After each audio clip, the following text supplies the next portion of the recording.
हे friends, welcome back. इस video के अंदर कैंपस एक्टिवेयर के करंट चार्ट पैटर्न और फाइनेंशियल्स के बारे में डिटेल में बात करने वाले हैं कि स्विंग ट्रेडिंग और लॉन्ग टर्म के लिए खरीदना चाहिए, बेचना चाहिए या होल्ड करना चाहिए। तो अगर आप फंडामेंटल एनालिसिस को सीखना चाहते हैं, जानना चाहते हैं एक कंपनी के एनुअल रिपोर्ट से कैसे फाइनेंशियल डेटा को निकाल के सही तरीके से पढ़ा और इंटरप्रेट किया जाता है, या ऑनलाइन पोर्टल जैसे मनी कंट्रोल से कैसे आप एक कंपनी के डेटा को निकाल के सही तरीके से पढ़ के इंटरप्रेट कर सकते हैं, तो सारा का सारा वीडियोस चैनल के प्लेलिस्ट के अंदर अवेलेबल है और इस वीडियो के डिस्क्रिप्शन पर भी मैक्सिमम प्लेलिस्ट का लिंक आपको मिल जाएगा। तो चलिए सीखते हैं एक साथ।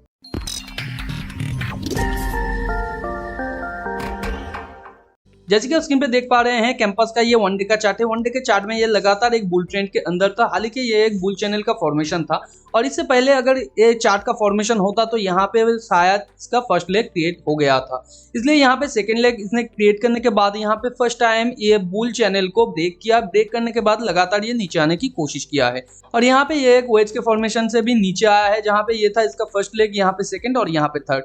उसके बाद इसने एक बेयर फ्लैग का फॉर्मेशन क्रिएट किया है और बेयर फ्लैग से फिर नीचे आने की कोशिश किया है।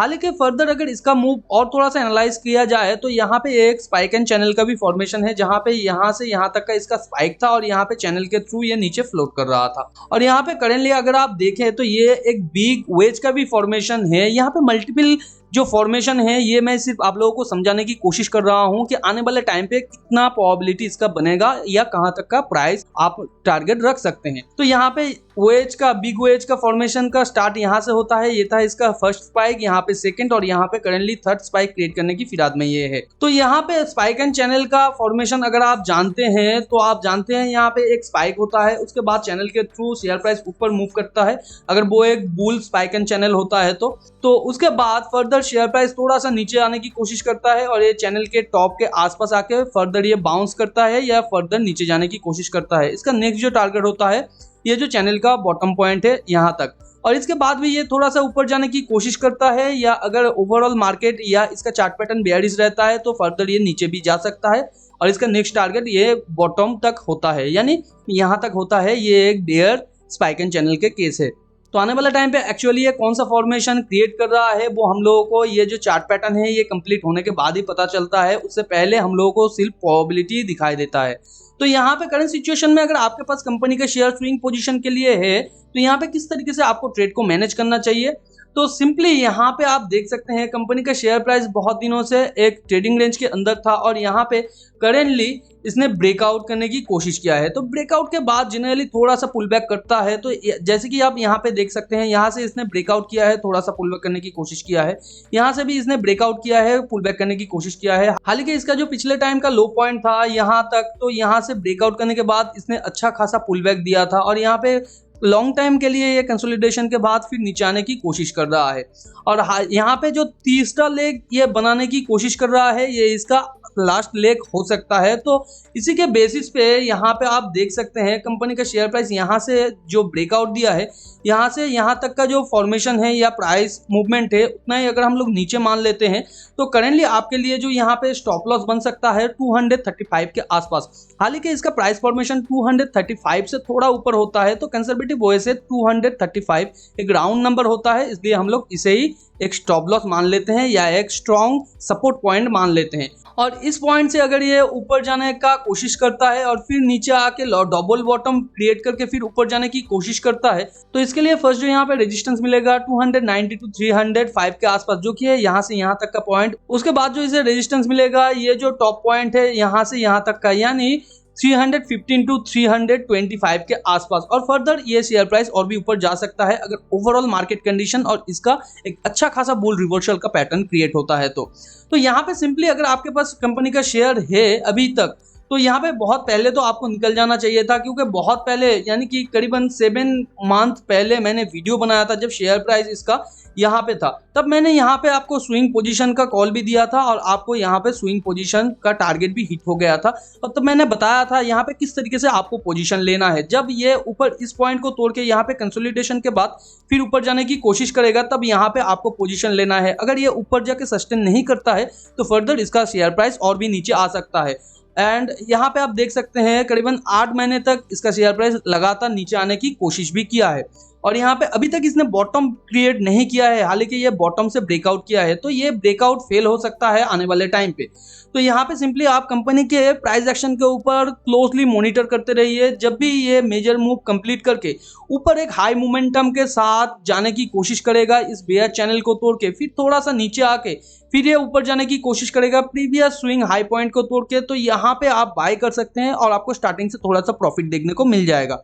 और यहाँ पे आपके लिए स्विंग पोजीशन भी बनेगा और यहाँ पे फर्स्ट जो आपके लिए टेक प्रॉफिट बन सकता है 290 टू 305 तक आपको रेजिस्टेंस पॉइंट मिल सकता है, तो इसके बीच में ही आपको टेक प्रॉफिट रखना है। और कंजर्वेटिव वे से 294 भी आप रख सकते हैं। और यहाँ पे आपके लिए जो फर्स्ट स्टॉप लॉस बनेगा, जो स्विंग पॉइंट लो होगा, यानी यहाँ से जब ये पुल बैक करके फिर ऊपर जाने की कोशिश करेगा, ये जो स्विंग पॉइंट लो है यहाँ पे आपका फर्स्ट स्टॉप लॉस बनेगा। और फर्दर ये जब ऊपर जाने की कोशिश करेगा तो यहाँ पे नया जो लो बना के फिर ऊपर जाएगा और पिछले टाइम जो हाई है उसे तोड़ के इसके शेयर प्राइस ऊपर जाएगा, तो यहाँ से आपको स्टॉप लॉस को लेके ये जो नया स्विंग लो बनाया है इसके नीचे डाल देना है।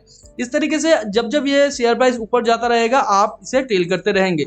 इस तरीके से अगर करेंगे तो आपका स्टॉप लॉस छोटा हो जाएगा और आने वाले टाइम पे टेक प्रॉफिट बड़ा हो जाएगा। मगर करंट सिचुएशन में आपके लिए वेट एंड वॉच करना ही सही रहेगा। यहाँ पे कोई भी करंटली पोजीशन नहीं है। और अगर आप लॉन्ग टाइम के लिए कंपनी के अंदर इन्वेस्टेड है या आप इन्वेस्ट करना चाहते हैं तो क्वार्टर ऑन क्वार्टर रिजल्ट को तो आपको जरूर देखना चाहिए। यहाँ पे कंपनी पिछले कई क्वार्टर से लगातार अच्छा रिजल्ट पोस्ट करते आया है, जिसका रेवेन्यू क्वार्टर ऑन क्वार्टर बढ़ रहा था। मगर मार्च 2023 से ये थोड़ा सा मॉडरेट पोजीशन हो गया, यानी इसका रेवेन्यू घट गया है। और यहाँ पे और एक इंटरेस्टिंग चीज है, कंपनी का ऑपरेटिंग प्रॉफिट मार्जिन बढ़ रहा है और यहाँ पे इंटरेस्ट पेएबल उतना ज्यादा नहीं बढ़ रहा है। उसके साथ साथ कंपनी का नेट प्रॉफिट भी इंक्रीज हो रहा है, तो ये एक पॉजिटिव चीज है कंपनी के लिए। मगर कंपनी का यहाँ पे थोड़ा सा रेवेन्यू के अंदर दिक्कत हो रहा है, जिसकी वजह से कंपनी का शेयर प्राइस ओवरऑल मार्केट में गिर रहा है। हालांकि ओवरऑल मार्केट में नेगेटिविटी की वजह से भी शेयर प्राइस गिरने की कोशिश कर रहा है। तो आने वाले टाइम पे रिवर्सल के बाद जब ये ऊपर जाने की कोशिश करेगा, अगर इसका ओवरऑल फाइनेंशियल सपोर्टिव होता है तो अच्छा खासा इसका प्राइस मूवमेंट हो सकता है। यहाँ पे आप देख सकते हैं अच्छे तरीके से ये ईयर ऑन ईयर बेसिस पे रेवेन्यू को इंक्रीज कर रहा है, उसके साथ साथ ऑपरेटिंग प्रॉफिट मार्जिन को भी ये मेंटेन कर रहा है या धीरे धीरे बढ़ा रहा है, जो एक अच्छे कंपनी का निशानी होता है। और यहाँ पे लगातार ये इंटरेस्ट पेएबल को तो बढ़ा रहा है, मगर उतना ज्यादा नहीं बढ़ा रहा है जितना इसका यहाँ पे रेवेन्यू बढ़ रहा है या इसका यहाँ पे नेट प्रॉफिट बढ़ रहा है। तो यहाँ पे नेट प्रॉफिट भी आप देख सकते हैं इंक्रीजिंग नेट प्रॉफिट है कंपनी का। अगर हम लोग यहाँ पे आरओई को देखें, कंपनी का आरओई भी अच्छा खासा है और यहाँ पे धीरे धीरे ये इम्प्रूव भी हो रहा है, जैसे कि आप देख सकते हैं यहाँ पे।